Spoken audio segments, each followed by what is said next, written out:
Kino, you came up to me before the game and said you're on a good run. You've won the last 3 times you've flown over from Ireland, and tonight they didn't let you down again. Yeah, look, at half time I was absolutely shitting myself, I'm not going to lie. Like every red in there, mate. It was just, the game was getting away from us in the first half, and I felt like Bilbao had a lot of control, but Ruben Amorim's in-game management, Adam, was absolutely fantastic. Substitutes changed it, didn't they? Yeah, the substitutes changed. I thought Ahmad and Mason Mount coming on added a lot of aggression into our midfield.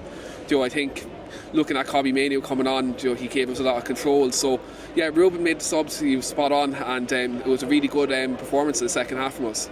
A lot of talk in there about Mason Mount not getting the amount of game time we thought he would when he's come back from injury. You got to give Ruben Amorim a bit of credit again for nursing him back in right, and now it looks like he's been vindicated.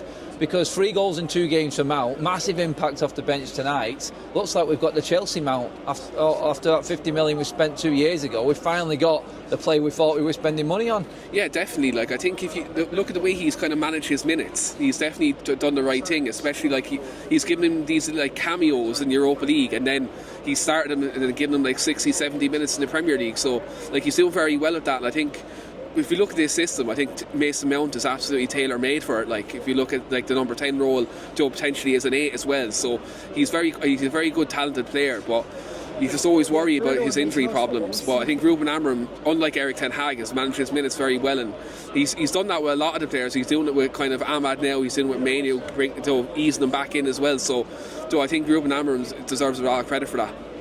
Now, big question, Kino. You've seen Hoyland, you've seen Garnacho holding us up with all the injuries that we've had, playing week in, week out, putting in the right amount of effort, but again tonight looked like the quality was lacking again from them two. What's your team for the final against Spurs? What's your front 3? Who do you go with? You've mentioned Mainoo there, Mount, Ahmad, Bruno, you've got Garnacho there, actual options for United now. What do you pick? I say Ahmad, Bruno Fernandes, and reluctantly I say Hoyland. If Sarkozy was here, he'd be a shoo-in, but Ahmad, Bruno and Hoyland. But I think Kobbie Mainoo would have a part to play off the bench in the final. Mount?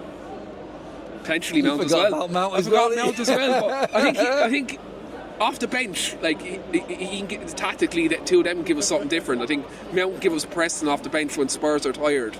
So, and I think Amad Diallo is the X factor. He has to play. He absolutely has to play him in the 10, not the right wing back role. Because it's like Dog, who came to the right and looked a bit better. Him and Ahmad on that right hand side, they looked a bit lethal towards the back end of the game, didn't they? Yeah, they could definitely link up as well. And I think Ahmad just further forward. Like, I think the fact you look at like Van de Ven and Udogie push up quite a bit, and they're very aggressive with the way they play a high line. So I think Ahmad can expose them to the spaces in the pockets. Casemiro, Bruno, the old guard, holding it together again. Another assist for Bruno, another goal for Casemiro. Is he worth $500 million a week next season? Hey, look, if he gets us in the Champions League, gets us 100 million. Do you know, look, I think he's an absolute stalwart. I think Casemiro has proved a lot of people wrong. Like, I think Jamie Carragher saying leave the football before the football leaves you. I think Eric Ten Hag's system would have killed any number 6 last season, never mind Casemiro. So fair play to him for coming into this new system, a system he's never actually played before, and he's rejuvenated himself. I think he's a fantastic leader, and I think over Casemiro's dead body, is he going to leave Spurs come away from Bilbao with that Europa League? And Bruno Fernandes, Adam, we've been doing content with each other last 5 years. He is the best number 10 in the world, and I will reiterate that again. He's the best number 10 in the world, and if Al Hilal are coming in with 120 million, they can do one. They can absolutely do one. He is the leader. He is the linchpin. Has been the linchpin. But again, I think proof there tonight. United, I've got options. I've got positives. A few negatives along the way. We'll forget about them for now.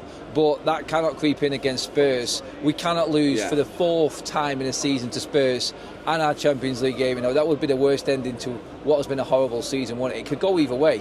It can go either way, and I think Ange Postecoglou has had like a really good record against us, like in the last 3-4 games. So I think, look, they have that over us. Yeah, 1-3 as well, and like he's found a way to beat Ten Hag's United. And I think, look, the Carabao Cup game, it was just a goalkeeping disaster from both keepers. But the one thing I'll say is we have the pedigree in our team of winning trophies. Like Casemiro, Bruno, Harry Maguire did it. These are players who've won trophies. So elsewhere and at Man United. So I think like the fact we have that experience, we can go into that final with confidence that we can go in and do a job, even though they've had a good recent record. But what have Spurs done in finals before? Like it's tomato, go either way. Like, you know, they've a good record, but we've the pedigree. Before you go, Keane, give me a man of the match for tonight. Casemiro, 100%. Nice one, Keane. Thanks, Adam.